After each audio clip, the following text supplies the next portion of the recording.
Now we have more movers in focus. Schwab Network Sam Vadas is with us, and she's taking a look at some of these lithium stocks. Yeah. And this is some good. One man's troubles means good news for some of these other lithiums. That's right, and particularly when you're talking about a Chinese company like Contemporary Amperex, which just has so much of this supply as far as the huge investments they've made to secure some of the upstream operations, not just in lithium, but also across cobalt and nickel. But this story and the fact that we're seeing lithium prices actually globally, lithium stocks, companies in the business of this in places like Australia, even China, jumping over the last 24 hours or so. And we are seeing follow through here as we get up and running for trades today with some of these US names as well. Coming off the back of this update, we've heard that Contemporary Amperex, this big Chinese battery maker, which does have the access to the production for the upstream stuff, has actually stopped production in a lithium mine in Jiangxi province. Now, this seems to be down to some permits. This was around August 9th when apparently this was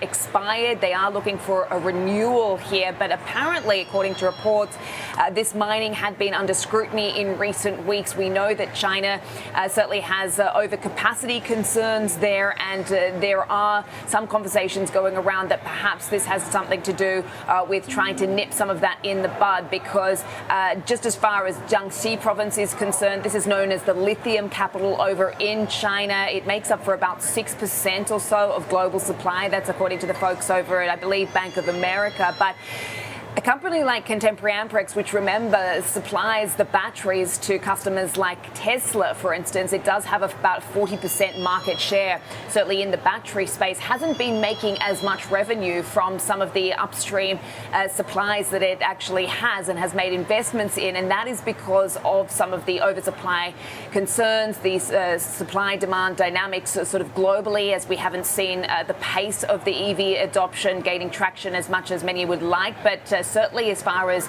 some of these companies having tapped some of these investments in places like China, that has very much helped China become the sort of leading player here when it comes to the Chinese EV story. But as far as the importance of this story is concerned and how we look at this moving forward, traders are now watching to see if there are any further curbs to some of this production, given the overcapacity story and concerns over in China right now. I quote one analyst suggesting that this particular situation does not change the oversupply structure of the market, but the production disruption, if it is expanded to other mines, we could potentially see that lithium price level go even higher, because, Nicole, we have seen lithium prices coming off significantly over the last 4 years or so.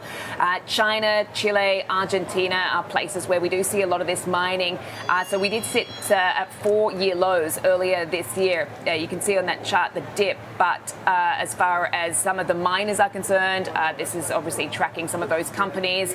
As we know, not a lot of lithium actually mined here in the US, but we do have that Albemarle, which is one company that we just took note of earlier, that does have this mine in Nevada, which is jumping today, was up over 8% in the pre-market, and we are continuing to see that climb, as you can see there, 10% up in trade this morning. Look, I mean, they're all up double digits. There's at least 6 lithium stocks that we had up there. Just really incredible performance. One was up 16%. We did see Lithium Argentina shares rising. Yeah. And all of this, at first I thought that it was shut.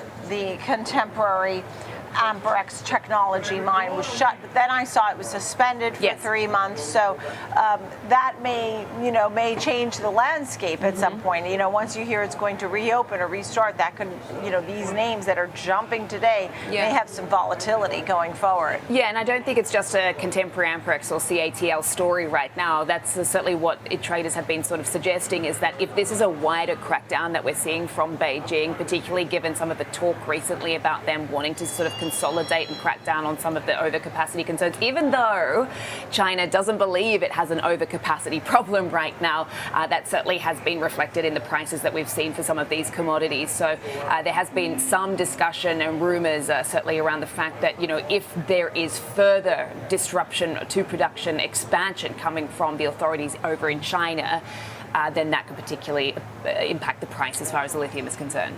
So I'm watching C3AI at a new 52-week low. It's not an all-time low, but it's down over 50% just this year alone. It's having a hard time. Made a pre-announcement. Taking a huge hit this morning, 30% lower, as you say, taking it down to 55% lower year to date this morning for C3AI. This is coming off the back of its quarterly results, which it said, this is preliminary, is going to miss expectations by a long shot, as it has been described here. So it gave the preliminary results for the July quarter. That was after the close on Friday, so we are seeing the reaction this morning to what they suggested. They do see Q1 revenue of between 72.2 million to 70.4 million.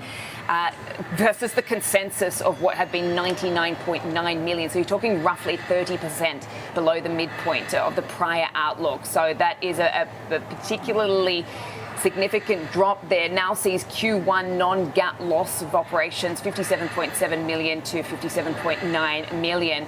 Now, I'm just quoting the company here, which I've plucked from what the CEO has been quoted as saying. The good news is we have completely restructured the sales and services organization. We do know that there's been a little bit of a shake-up and reorganization there. The bad news, they say, is that sales results in Q1 were, quote, completely unacceptable. So not some reassuring words coming from the C-suite from this company. It has said, as I mentioned, that it's restructured the global sales and services organization. It has got new leadership as part of that restructure. Rob Schilling appointed as Chief Commercial Officer on June the 16th. He had come from Oracle.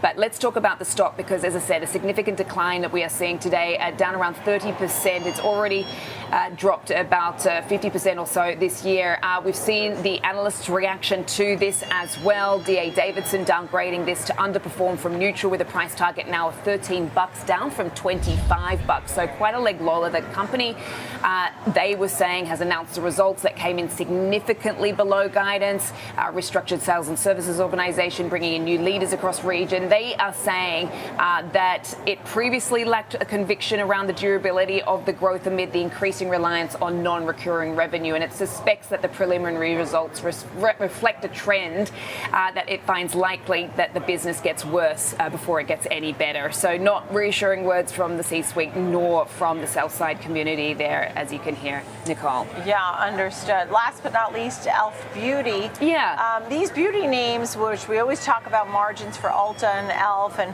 they've had times when they were just the best stocks ever, and now, and some volatility too. How about e.l.f. today? What are we seeing? Yeah, so we actually have seen Morgan Stanley analyst upgrading this stock. So that is perhaps speaking to why we're seeing a 4% pop this morning for this beauty company.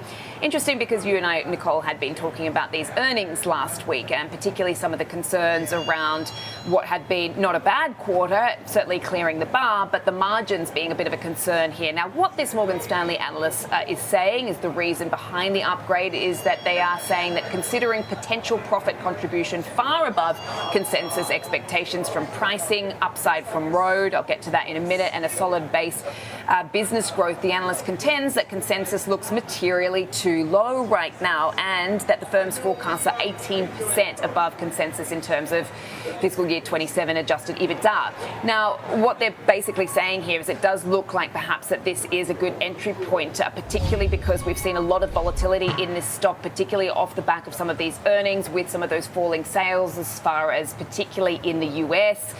They do cite, the analysts over at Morgan Stanley, the current situation is presenting an attractive entry point for investors, as I mentioned. But, you know, it's really interesting because you and I were discussing this one last week, Nicole, as I mentioned, how it wasn't such a bad quarter, but it was the profits had fallen 30% because of the tariffs on Chinese imports. I mean, this has a 75% exposure as far as, you know, some of its global supply chain actually based in China. That has been some of the concern. That's why, you know, we have seen some of this volatility. But people that I've been speaking to, I was speaking to one guest last week, John Campbell, who seems to be upbeat on this name as well. They do believe that the acquisition of Rhode, which is a prestige beauty brand, which was founded by Hailey Bieber, is something that they are quite positive on. And they also think that they are going to be able to diversify their supply chain and also their customer base to newer retail partners, because they've got this sort of tie up with Sephora as well. So confident on the supply chain diversification, it seems here, and perhaps as far as consumers too, because we know that this has been more targeted at the sort of younger, sort of millennials as well, Gen Zs too, but they've also got their expansion, including Target and Walgreens, so, you know, they seem fairly optimistic on that as well. Yeah, buying that from Hailey Bieber, unbelievable. It's unbelievable to see these beautiful stars having the business know-how. You know, I mean, she is now obviously so wealthy because of that. You've had Jennifer Lopez with a skincare line. You've had the Kardashians doing that, really having that front and center. With e.l.f. in particular, look, it's come up off the lows, but the high point last March was over $200, and it's a very competitive space. That is the one thing. But you know, you do have this overweight and a 134 price target for Morgan Stanley. Yes, that's right. Regardless of the competitive landscape. No, yeah, absolutely. But I mean, you know, to your point, it is a business where, you know, these margins have been so high and juiced up by the fact that they've had this exposure to supply chains in places like China, and that's where they've been able to be competitive with that price point, particularly towards that demographic. But it does seem like there are those out on the street that believe that there is some further upside here for this company if they are managing to address some of the concerns, particularly around the diversification of the supply chains and some of their partnerships and tie-ups, to your point. Yeah, and look, I mean, at this point now, they have some pricing power. Morgan Stanley noted that. And the other thing is that I'll leave you with, Sam, as we go to break, is that you know, skincare and beauty, we used to think of it as discretionary, but we found over the last few years it has become more of a staple and more of a necessity. Yeah, that's so a good point. It's changing how people shop. People are willing to spend small amounts. These are not expensive items. Yeah. They're reasonably priced. Sam Vadas, thank you. Good luck there at e.l.f. today. Eyes, lips, face.